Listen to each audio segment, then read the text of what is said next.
Hi everyone, welcome to the November webinar. Tonight we'll be talking about communications and outreach. I'm Sarah, as you know, and I'm here with Laura Binns, our communications manager, and Catherine Gerber, our director of outreach. Let's move this along. Okay.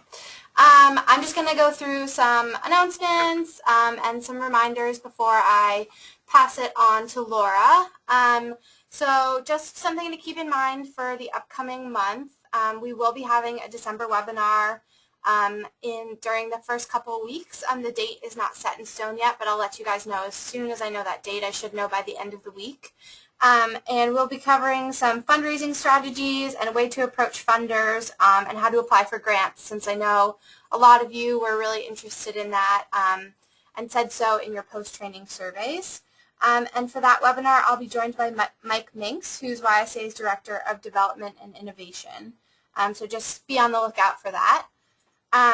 Secondly, if your project is focused on childhood hunger or in some way correlates to that, we do have the Sodexo Foundation Youth Grant, which is open and will be open until January 31st. And the project will take place on Global Youth Service Day, which is already part of your NCAM requirement. So just something to think about to apply for before January 31st, so you have some time. But if you have questions, feel free to ask. Just send me an email or give me a phone call. The check-ins have been going really well so far. I've spoken with like 95% of you, and everything seems to be going really smoothly, and everyone is doing really well in their projects. So good job for that. And just if you have a conflict with your time that I emailed you about, feel free to just let me know that it's not going to work out. My schedule is flexible, so I'm happy to switch our time to a different time during the week that works for you. So just let me know prior to the call if that's not going to work out for you. But otherwise, you guys are doing a really, really good job, so keep it up. The fundraising site, the Festival of Children fundraising site, as you know, is up and running. So feel free to use it however you please. Feel free to put it on Facebook, tweet about it, send it out through emails. Just make sure that you edit the content in there, since Festival of Children just put in sort of a template. So before you send it out, make sure you're putting in your own information and just making sure it's appropriate to send out to people. But feel free to use it as you please. And lastly, just a shout out to Eric. He sent me a link to TEDx Teen, which is a really awesome TEDx, which will be happening in, I believe it's March, and it's happening in New York City, and the application to speak at it actually is closed, but you can still apply to attend it, which is awesome. So I would definitely recommend, if you have the time or are able to go, just log on to www.tedxteen.com. And you can fill out the application, and they should let you know, I think, by February if you will be going. And if you can't make it, which is totally understandable, feel free to log onto their website. They have a bunch of videos from the years past, different TEDx teens who have come and spoke. So feel free to watch those. They're really cool and really interesting, and I think a lot of you can relate to them. So just check that out. And now I'm going to pass it over to Laura. Hi everyone, this is Laura, and I'm going to talk to you a bit about communications. So thank you everyone for all of your great feedback from the NCAM debrief. Sarah was able to go through all of your questions, comments, and remarks, and able to compile it into some key questions that you had about communications. So our first question that we had was, tell me more about effective and consistent messaging communication, especially about making comms strategy and your mission statement. Our second question that was most common was, how do you get more publicity? How do I reach networks? And our third question was, what is YSA's role in sending out information to the media regarding my project? So what I'm going to do is I'm going to go through each of these and give you a bit more background. The first one was messaging and mission statement. And my suggestion is, if you haven't done so, maybe you should consider creating a communications plan. And to do so, you need to really think about your goals, and you need to be specific. Right now, the YSA communication team is creating our strategic communications plan. So this is also very relevant to us. What we're talking about is, what is your goal? Do you want to get bloggers to write about you? Do you want to get traditional media mentions in newspapers and radios and things like that? What are you trying to achieve? Do you want to get the word out? Do you want to get volunteers? Do you want to raise money? And who is your audience? Be specific.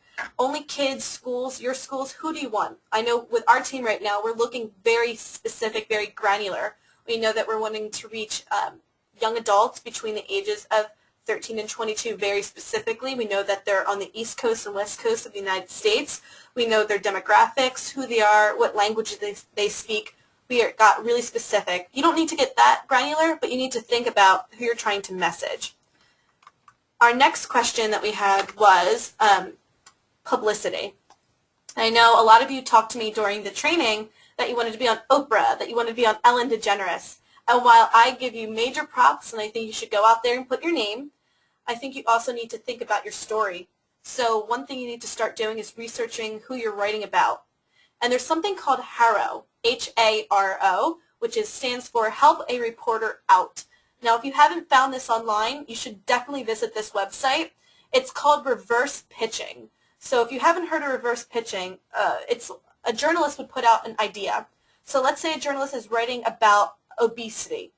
So he would say, does anyone have a story out there about obesity in the Boston area market?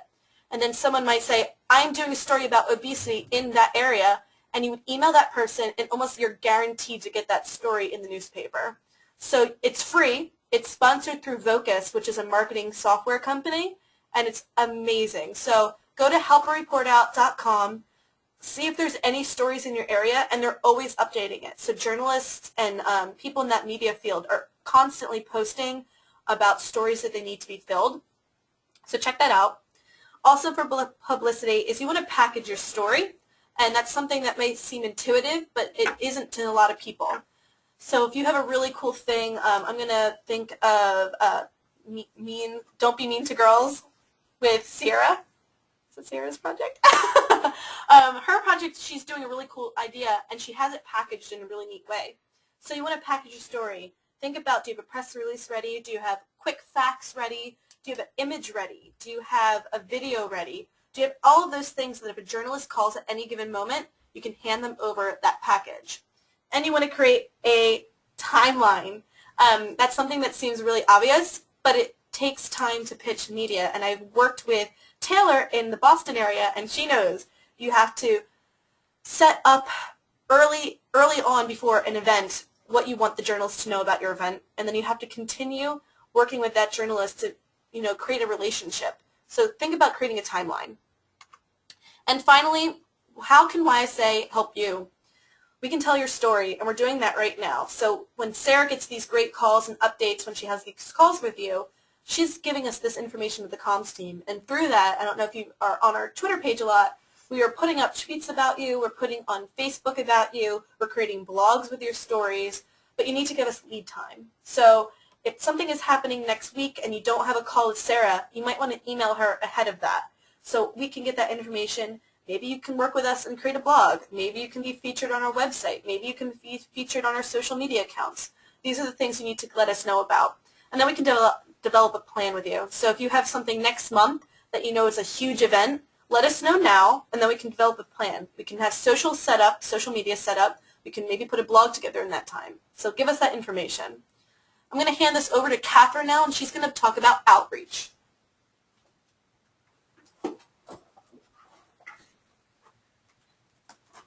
Hi, everyone. Thank you so much for being online tonight. Sorry, I just had to switch places with Laura really quickly.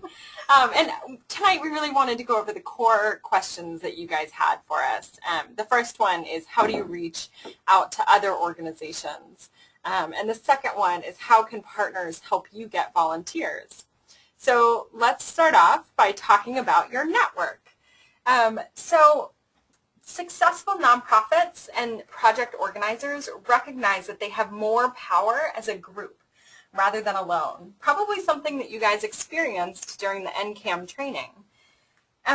This also means that large-scale social change often requires collaboration and collective action. And it means that you get more creativity. So that means more ideas and more project impacts that can happen. The second one is just that, impact. So you can do more effectively. You can get more people involved. You can have more resources for what you need to work on. All of that can come together if you're working with other people. The third piece is power. So you have more power to impact legislation. And really, the entire NCAM program asks you to get other people involved. So think a lot bigger. And Captain Planet is a really good example of this. So Captain Planet says, with our powers combined, and he doesn't say this part, but I'm gonna add, their efforts collectively are Captain Planet. And it means that you need to work together to make this happen. So I'm glad that you guys are thinking about these core questions, and hopefully we'll be able to address these. So the first step is setting your goal. So what's going to make you and your funder smile at the end of your project? Is that more visibility? Is it getting more volunteers involved? Is it partnering with an organization because they give you more credibility in what you're doing? Is it gaining more resources, meaning maybe toolkits and things like that, but also money? Is it building capacity? So having more time and resources to be able to do what you actually want to do. Kind of not spreading yourself thin, trying to do it alone, but having more people to do that with. So make sure that you have a clear goal in mind before you start reaching out to people. The next step is to get an idea of their goals. So what do you need from a partner? What do you need from volunteers?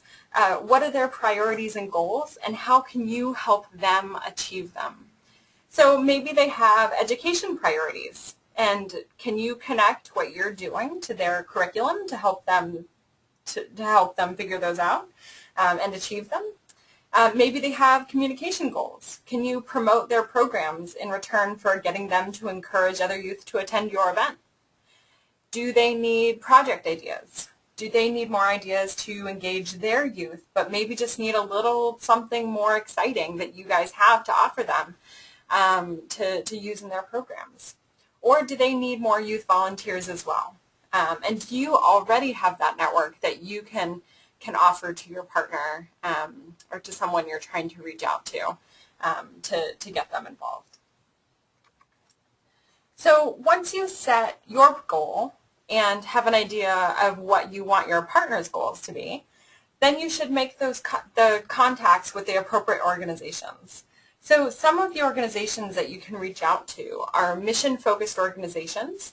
So they may have some direct similarities with your organization. A local organization, maybe they're invested in the community where you serve already. Or a national organization. Is there an impact that is associated with your project that's scalable, meaning that you can grow exponentially and grow nationally, and that maybe you can grab a national audience's attention and really make sure that the national organization is getting what they need from the relationship in order to spread their programs. So a couple of tips regarding this. You should really check out the organization's structure, so their internal structure. So who is likely to best help you achieve your goals at the organization? We listed a couple of people here, as you can see from YSA. Apparently I'm also on here. I'm the one on the left. But it may be the outreach director, because my job is to find great organizations to get involved with. Maybe it's the CEO, like Steve Culbertson, because Steve has the direct power to make decisions. Maybe it's the communications director, like Michelle Pendoli, because she manages all of the organization's visibility work. And maybe it's the education director, because Scott Gansky works directly on the education program, and that's directly aligned to what you want to achieve. Or maybe it's the social media manager like Laura, because she may have more time than the directors to respond to your direct message, email, or phone call. So find out who that person is and really tailor your message to them to make sure that they are really understanding what your needs are and how they can help you. My other tip before we move on is that you should email one person at a time. it's maybe more annoying for an organization to receive several emails to different people through different channels, but it really makes sure that you get an answer. You're much more likely to get a response when you email one person because they know that they are the key person who needs to respond to you on that email chain. So make sure to email one person at a time. So the next piece is about painting the picture for that person that you're contacting. So you really should be flexible but also focused, as in a rubber band, if you will. So tell them exactly what you need in the email. Be specific. If you say that you need more volunteers, say that in your email. So make specific connections because those mean meaningful connections. It allows for your program to grow with them instead of alone. And the fifth step is to help them manage it all. So give them clear direction. Let them know what you need from them, exactly what we talked about before, being flexible, but also to the point and focused. And provide alignment. So continue to connect it back to the overall goals of the partnership. What are you trying to achieve together? So remind them that it comes back to what they're trying to achieve, but it also helps you achieve your goals. And then collectively, you're also achieving this one major goal. And bring that back several times when you're talking to them. And the third piece is encourage commitment. So motivate them with your passion. Let them see your energy because I know you guys and it's contagious. If they get a feeling for what you guys are passionate about, then they will do more to try to help you out. And the last piece is thanking them. So thank them for meetings. Thank them for producing things that you've already asked them for. I would say that this is probably the most important piece of partnerships. If you aren't thanking people, then they probably aren't going to come back again next time. They need to see that recognition and that they are publicly thanked to come back and help you out again. So if you guys have more questions about this stuff, definitely feel free to reach out and talk more specifically about specific national or local organizations that you'd like to get in touch with. Well, that concludes this portion of the webinar. We're going to stick around for about 5 minutes or so. If you guys have questions, feel free to type them into the questions box on your little sidebar. But thank you all for joining us so much. And if you have questions or want to get in touch with Catherine or Laura, my information is here on the screen, which you all already have. But in case you forgot, it's right here. So we'll stick around for a few minutes. If you guys have questions, type them in. And thank you so much for joining us.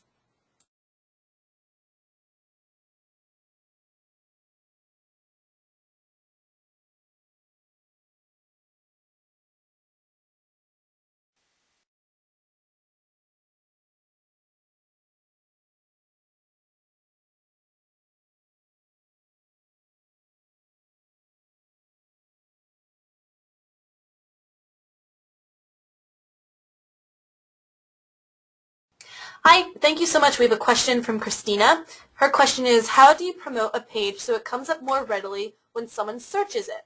So this is called search engine optimization. It's a really big word for just making sure that Google has you up at the top and the front when someone does a Google search. I'm thinking that's what you're asking, Christina. There's a lot of ways to do it, but the main way that most organizations do it is they pay for AdWords. So it's unfortunate, but that's one of the ways they do it. But there's an easy way to do it. If you have a web page, let's say, or we know some of you have your own websites, you can make sure that all of your pages have keywords that you think people will be searching for. So if you're doing a program about obesity, you want to make sure that you have those keywords on several pages. It'll get you more likely into the top of the feed when people are searching on Google. But the way big organizations do it is they pay for AdWords, and that's one way you can do it. Feel free to keep typing in questions. We're just standing by.